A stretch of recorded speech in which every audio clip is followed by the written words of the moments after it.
Good evening, I'm Matt Woodman. This is CTV News at 5. Tonight, calling for changes. Alberta's Privacy Commissioner wants updated legislation to protect a voter's personal information. The hunter has become the hunted. The Ducks finish off the Oilers in 6 games. And making a splash, Edmonton's outdoor pools just weeks away from opening. CTV Edmonton, local breaking news with Matt Woodman. Alberta's Privacy Commissioner is calling for changes to legislation after a separatist group allegedly obtained the province's elector list illegally. Elections Alberta and the RCMP are now investigating after the Centurion Project posted the list online. As CTV's Connor Hogg reports, one criminologist says Albertans are now at risk of identity theft. We have reason to believe you were using that list. The Office of the Information and Privacy Commissioner of Alberta says the unauthorized use of 2.9 million voters' personal information is evidence of a concerning gap in Alberta's privacy laws. The official electors list includes any information provided when you register to vote.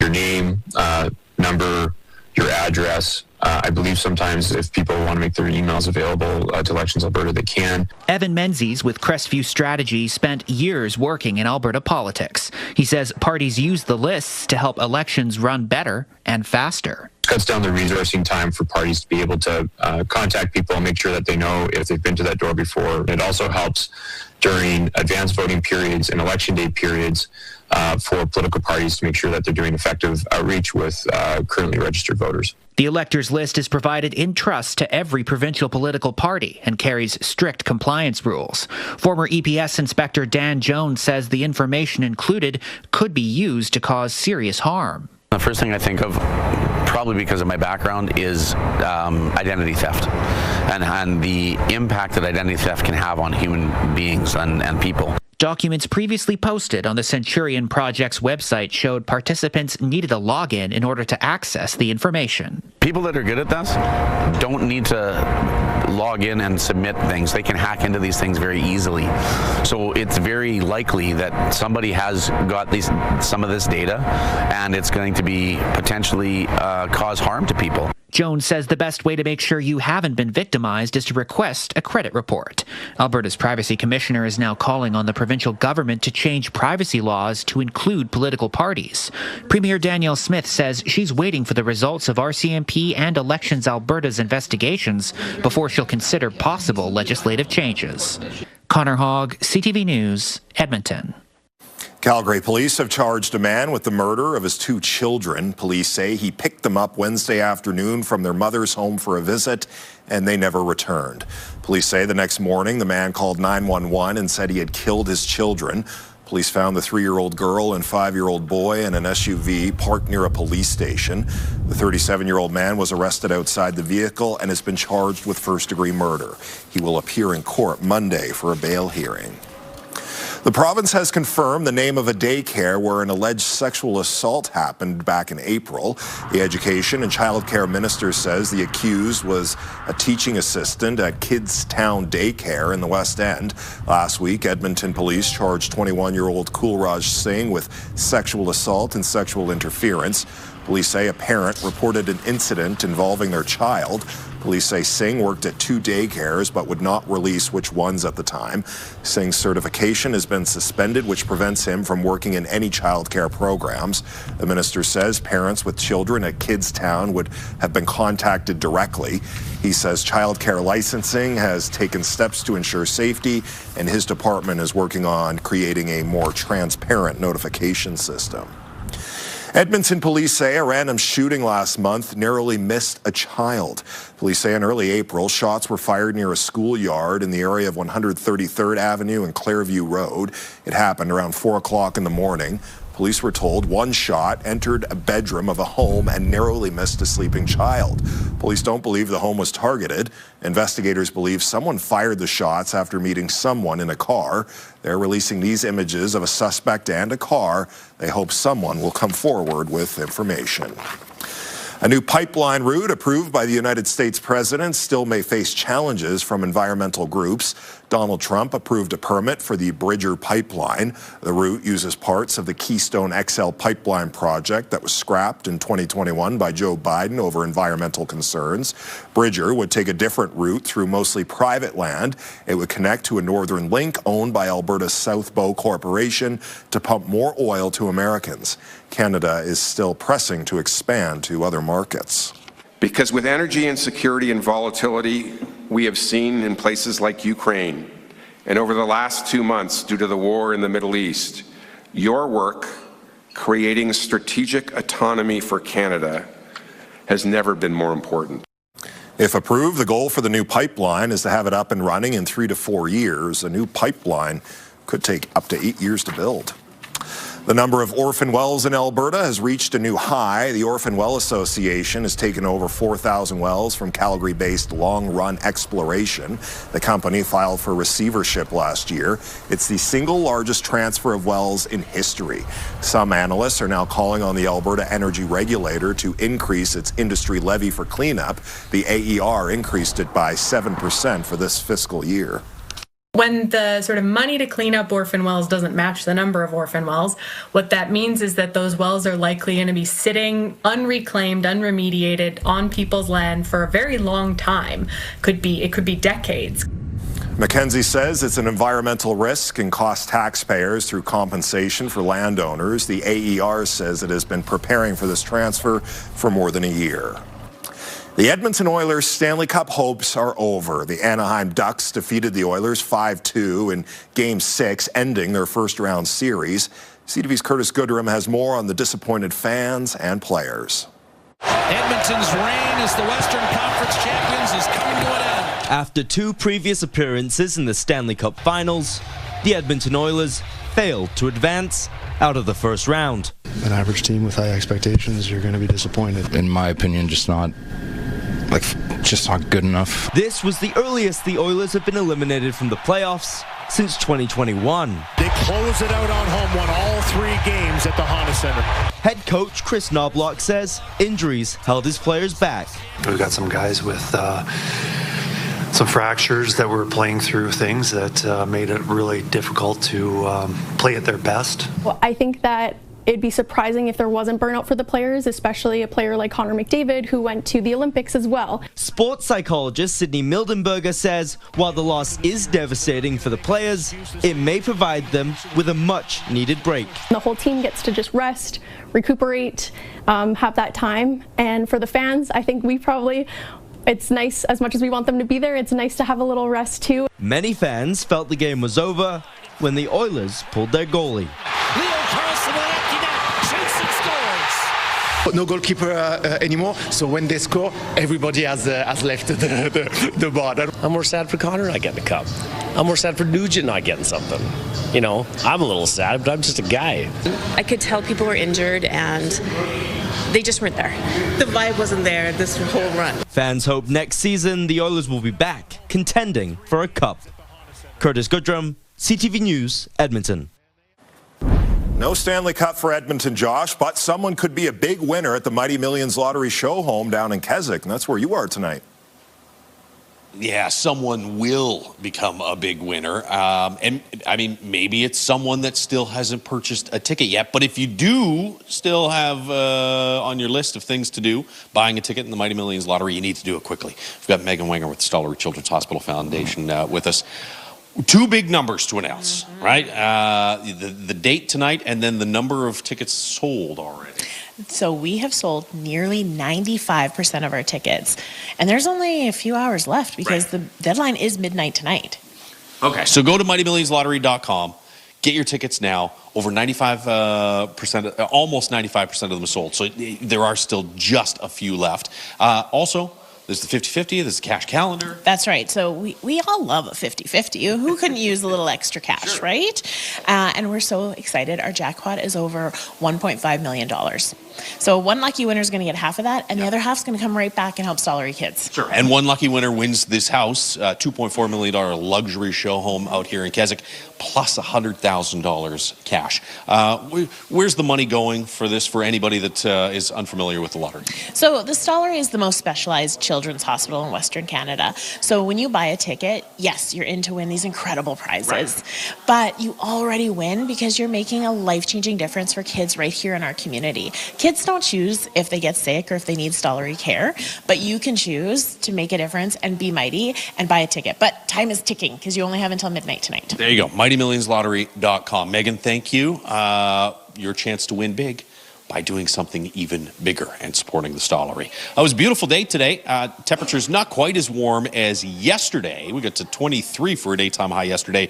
Currently sitting at, we're up to 19 now in downtown Edmonton. And you can see the gusts have disappeared, at least in the city. Still a little gusty there south of the city. We had gusts to about 30 kilometers per hour earlier in the day today. This is what it looks like right now with the CTV drone. Drone's brought to you by Century Casinos. 3 great locations: Edmonton, St. Albert, and Century Mile. Cloudy skies, and that's part of the big part of the reason temperatures did not get into the low 20s today. I think we'll get to about 20 or 21 for daytime highs over the next couple of days. Take a look at the radar map, and you can see there are some scattered showers off to the north. It's a little more organized west and south of the Edmonton region. We're almost out of this. There's a couple more hours where you might see a scattered shower. I really think most of the city, though, is going to get out of this without any significant precipitation tonight, and we'll be back to sunshine tomorrow.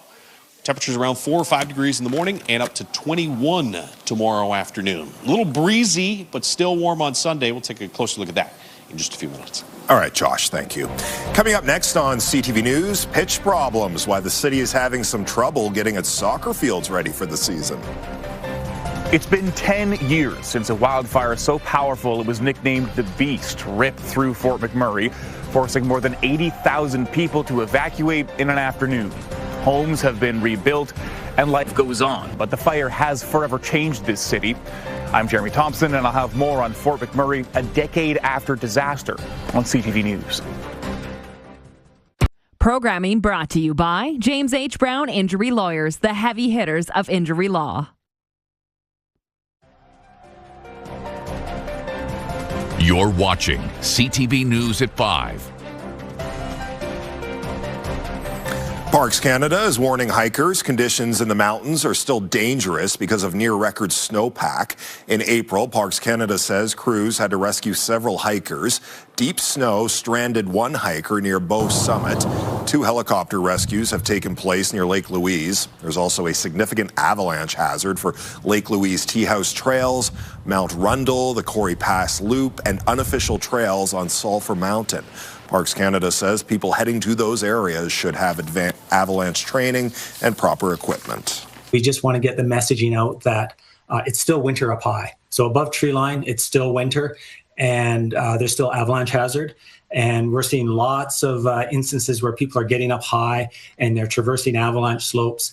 And the type of person that is doing this very likely is not avalanche savvy. They're hikers, they're not skiers. Parks Canada is asking visitors to check trail reports before heading out. City fields are now open, although the Edmonton Minor Soccer Association says not all of them are ready to be for play. The association says recent weather is impacting some fields. It says frozen ground and wet conditions mean crews can't paint lines, leaving some fields unplayable. And that's entirely based on the snowfall that we saw over the last couple of weeks. The impact that has in our crew's ability to get out and mow, trim, do the maintenance required on the facilities, and get them lined. It's difficult to do that when there's snow on the fields. So some things are a little bit delayed. The city says if a field isn't usable, teams will be notified through the booking system immediately. A march in Edmonton today marked International Workers' Day. The Non-Academic Staff Association at the University of Alberta celebrated May Day with a march on campus. The Day of Recognition stems from the labor movement. Events are being held worldwide, calling for fair pay and safer workplaces. Organizers say today is meant to celebrate the work of unions while highlighting on-the-job struggles. And what we do is we try to get members out to celebrate with one another, celebrate our work, talk about the importance of working people and the impact, the beneficial impact we have on society, and also some of the struggles we have. But we want this to be a fun event to celebrate what we do and the contributions we make. Benders says the event brings together staff, students, and community members. Still ahead on CTV News, preparing for pool season when you might expect to be swimming outdoors this year. Programming brought to you by James H. Brown Injury Lawyers, the heavy hitters of injury law. City staff are getting Edmonton's outdoor pools ready to make a splash this summer. The city is currently checking pool basins, touching up paint, and making sure the pools are sealed. It hopes the Quentawin pool will be open for the May long weekend. The city says that will happen as long as the weather cooperates. It says last year the snow stopped falling 2 months before the pool's opening dates, compared to 3 weeks this year.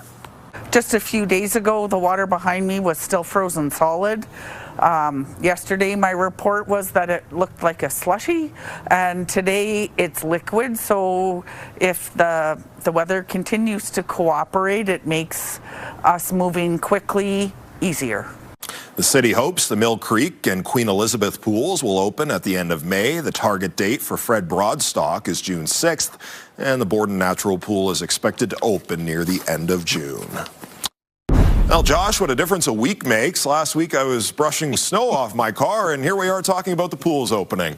I was just thinking the same thing. Happens quick. Yes, it happens in a heartbeat. I mean, temperatures certainly are on the outdoor pool side of things as we head through the next couple of weeks here. Should see several days into the 20s. Mornings, still going to be a little closer to the freezing mark. Take a look outside right now with the Action Furnace River Valley Skycam. It's brought to you by Action Furnace. Fixed right or it's free. 19 under mostly cloudy skies. 18 to the south in Red Deer. It's 15 in Fort McMurray and 16 currently in Grand Prairie. Some scattered showers off to the north and northeast from Westlock up towards Lac La Biche. Most of the heavier pockets of rain, though, you can see are off to the south and southwest of the city. There is still a chance that we might see a couple sprinkles here in the city before this evening is done, but it really doesn't look like we're going to see anything significant in the way of moisture through this evening or over the course of the next 5 or 6 days, maybe towards the end of next week, Thursday or Friday of next week, you might see a little bit of precipitation. Those showers developed along a cold front in behind that low pressure system way off to the northeast, and that also brought us the cloud cover and the gusty wind. As it moves further south, though, wind will ease as we head through this evening, and skies will actually clear. So looks like sunshine for most of the province through tomorrow afternoon, and a little bit of cloud cover on Sunday. There's a low pressure system sliding across northeastern Alberta. You'll see some scattered showers, maybe even north of Fort McMurray, a little bit of wet snow there early Sunday morning. For us here in Edmonton, though, the big story on Sunday is going to be the return of some gusty conditions and partly cloudy skies. So you'll see gusts about 30 or 40 kilometers per hour. Tomorrow morning, 4 degrees here in the city, closer to the freezing mark, though, off to the north and northeast.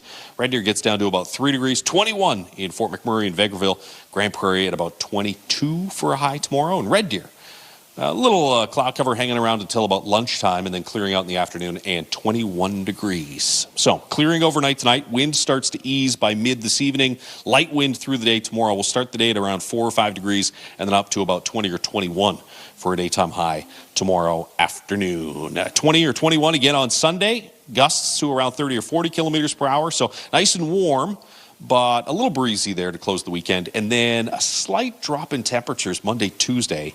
We're back into the mid-teens, it looks like, which is no worse than about average. And temperatures return to the 20s by Wednesday and Thursday. Again, midnight tonight is the absolute final deadline in the Mighty Millions lottery. You could win this spectacular house that we're in here in Keswick. It's worth $2.4 million, plus you also get $100,000. Don't forget as well about the 50-50. Jackpot on that is now over $1.5 million. So midnight tonight is your deadline. Go to mightymillionslottery.com.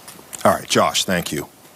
Football fans can now buy tickets for Edmonton Elks games. Single game tickets went on sale today. Tickets start at around $20. The team also revealed its theme nights for the season. They include a salute to service, which will honor first responders, a country night, and a Dog Days of Summer event where fans can bring their pups to the game. The Elks' first game at Commonwealth Stadium is June 20th. When we return, Capybara Castaway, a video game developer inspired by the real-life story of 2 animal escapees. So any way that I can sort of represent where I'm from, I like doing that. CTV News at 5 continues. Next week on Your Morning, Edmonton rapper Cadence Weapon joins us to talk Oilers, his tour, and new album, plus what you need to keep bugs from spoiling your patio party, and how to reset your body and mind this spring. Your Morning Edmonton, weekdays. Edmonton is no stranger to city wildlife, but few have reached urban legend status. 10 years ago, 2 capybaras escaped a zoo in Toronto, sparking interest right across the country. And now their legacy lives on in a new video game. CTV's Corey Bard explains. The search is on. 10 years ago, the unlikeliest of jailbreaks catapulted the capybara from obscure South American rodent to Toronto's top news. Live over High Park, where those 2 young capybaras are still missing. In the 30 days it took to capture the cappies, social media exploded with sightings and speculation citywide. It popped out onto the street here. It swam directly from the tree right up to where I'm standing now. We heard that they escaped. The bears, it's all gone. A decade later, they've escaped again. In video game form, that is. You can call off the search parties. Cappy Castaway is the brainchild of indie developer Saffron Aurora. You play as a lost capybara trying to find your way off of a replica of Toronto Island. I love Toronto, so any way that I can sort of represent where I'm from, I like doing that. The Queen Street Viaduct, the DVP Rainbow Tunnel, even TTC streetcars among the game's many Toronto Easter eggs. You can see one of our references over here. This is Nest Fred's. I'm actually going to do this one over here, which is Fran's Diner, if you're familiar with Fran's. We've got a little Timmy's cup, our coffee cup.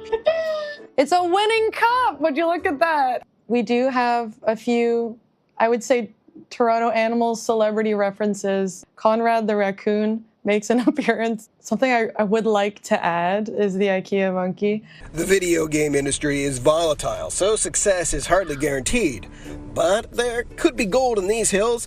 Capybara cafes do big business in Japan, so maybe the world's just been waiting for our own ode to the rodent. I think the capybara is a friend to all animals. It's very loaf-shaped and it's very approachable. Cappy Castaway will be available for download later this year. Corey Baird, CTV News, Toronto. And that's our show. Thanks for watching. I'm Matt Woodman. CTV News continues right now.